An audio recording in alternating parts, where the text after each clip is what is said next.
And Father Josh Johnson, author of Pocket Guide to Overcoming the 7 Deadly Sins, and I am grateful to again be accompanying you in your relationship with Jesus Christ throughout this Lenten pilgrimage. Today we're going to start by addressing a new vice, the vice of sloth.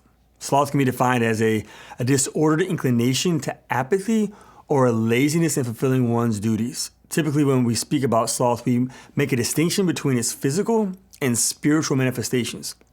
Sloth is physically manifested whenever we neglect the duties that are proper to our state in life, complain about work, or do many good things instead of the one thing we're supposed to do.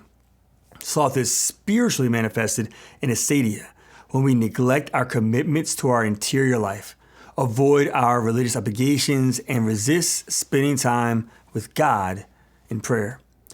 In the Bible, King David is an example of someone guilty of the physical sloth. Following many successful victories in battle with his army, he decided to remain at home, apart from his men. His idle time at home led to his adulterous relationship with Bathsheba and the murder of her husband Uriah. If he, King David, had remained committed to his duty of fighting beside his fellow soldiers, then David would have never had time to entertain lustful thoughts, which eventually resulted in sinful actions and ultimately murder. Likewise, Martha, the sister of Mary and Lazarus, in the New Testament, she was also guilty of sloth. That's right, Martha, not Mary. Martha was guilty of sloth. On the surface, we might be led to think that Mary was the one being slothful because she sat at the feet of Jesus while Martha was doing all the work to entertain him. But Martha became worried and anxious about many things because of her sloth. See, many of us are tempted to confuse being busy as a remedy for sloth.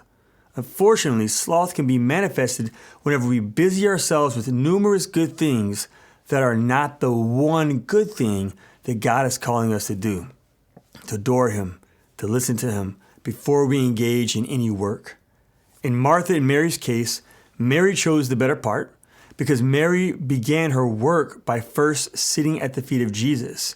And she sat at the feet of Jesus and learned from him what he wanted her to do, to just sit there and receive. It's important for us to remember that sin isn't, again, just like a rule book of things that God doesn't want us to do. Sins are actions that go directly against our human nature, our design in the image and likeness of God. This means that sin directly hurts us, even if we think that we're committing victimless sins or that we don't benefit from them. A sin like sloth might feel good in the moment, which mimics something that is actually good.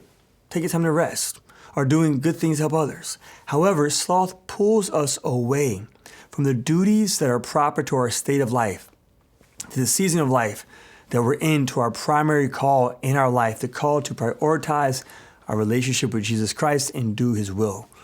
In so many ways, sloth harms both us and others. So we are going to unpack sloth throughout this week and the ways that it might be manifested in our lives, ways that we might not even be aware of that we're committing a deadly sin. But before we do that, I want to address what we're going to do.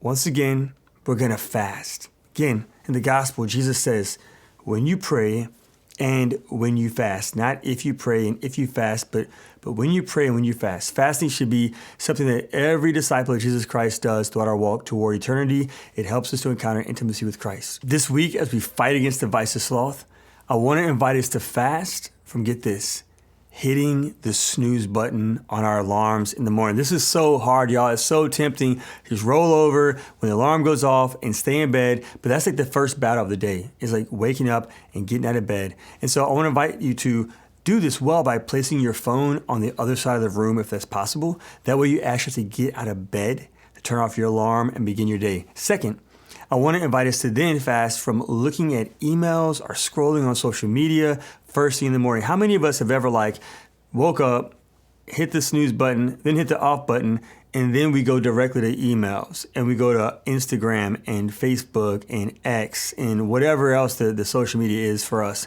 And we end up wasting time that could be spent with God in prayer, or filling our mind with so many things that distract us. If we want to pray, we can't even think about God because we're so focused on all the news on the media. So I want to invite us to do that. All right, fast from hitting the snooze button get out of bed, and then abstain from looking at any social media, any text messages, or any emails.